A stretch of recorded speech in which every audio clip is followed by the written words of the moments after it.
Je suis très intéressée par votre intervention et j'étais particulièrement intéressée par votre descriptif du centre d'appui. Euh, mais j'aurais aimé que vous le développiez encore, plus encore, la description du dispositif, en particulier comment est-ce que ça peut assurer un suivi tout au long de l'enfance euh, pour des gens qui sont parfois éloignés, et le fait d'avoir un centre d'appui par région sur des régions qui sont parfois très étendues, comment est-ce qu'on peut assurer un suivi fréquent des enfants.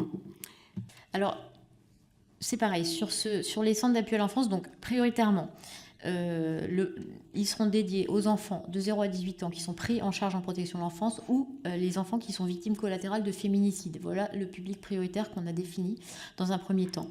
Ils auront pour mission 1. De réaliser les bilans diagnostiques de santé somatique et psychique des enfants pour respecter la loi. 2. La réalisation de ces bilans va permettre de mettre en place des parcours de soins qui sont coordonnés, gradués, et on a défini 3 parcours. C'est-à-dire le parcours standard pour les enfants qui vont pas trop mal et qui vont pouvoir être pris en charge en ambulatoire, c'est-à-dire en ville, grâce à de la coordination des soins, comme le fait par exemple Santé Protégée dans l'expérimentation ou Pégase. Donc ça, c'est les enfants pour le parcours 1.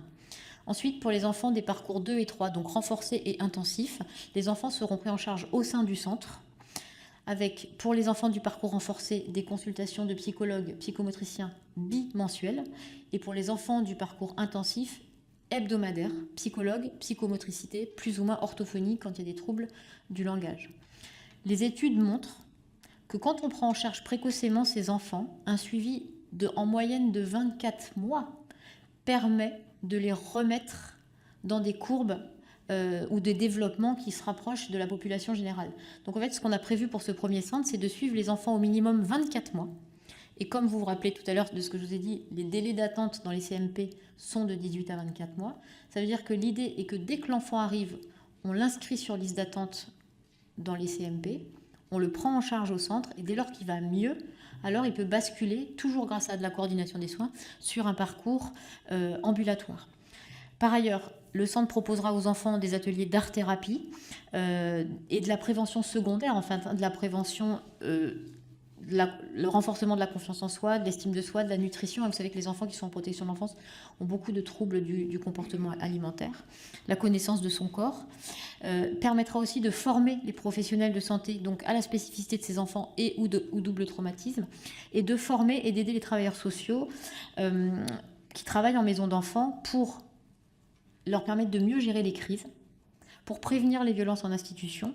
Et en fait, si on gère mieux les crises et qu'on prévient les violences en institution, alors on limite les burn-out de ces travailleurs sociaux qui aujourd'hui se sentent démunis face à des enfants qui arrivent avec des troubles du comportement qui sont de plus en plus massifs.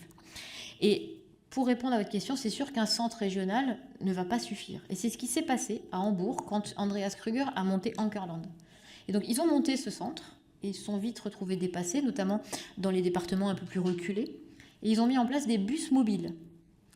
Des équipes mobiles, en fait, qui vont à la rencontre des enfants. On peut appeler ça des consultations avancées dans les départements pour lesquels les enfants auraient du mal à venir accéder au centre. Donc, chaque chose en son temps. L'idée est de monter ce premier centre régional. Et ensuite, je pense que ce modèle est un bon modèle, de déployer ensuite des équipes mobiles qui vont pouvoir aller au plus près des enfants dans les départements où l'accès est plus compliqué. Alors la région Île-de-France, elle est assez bien faite parce que finalement, de chaque département, avec le réseau de transport, on arrive à accéder à Paris. Mais ce n'est pas vrai dans d'autres départements.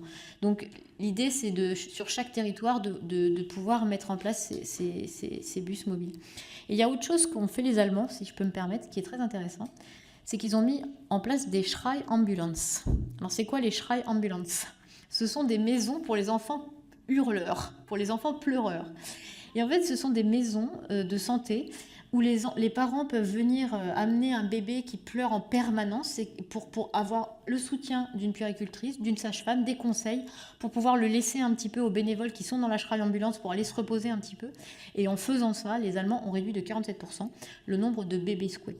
Par ailleurs, ils ont mis en place une application gratuite qui s'appelle Unser kleiner Schreihals, notre petit hurleur. En fait, c'est une application qui a permis de réduire le stress parental, qui est extrêmement utilisé, 70% d'observance de l'utilisation de cette application. Tout ça va en fait en lien avec la guidance parentale. Et je pense qu'on manque de ça aussi si on veut faire de la prévention. Il faudrait qu'on mette en place des maisons des parents où les parents pourraient venir déposer le bébé, avoir des conseils tout simples. Votre bébé pleure, passez l'aspirateur, fermez la chambre, passez l'aspirateur, mettez de la musique.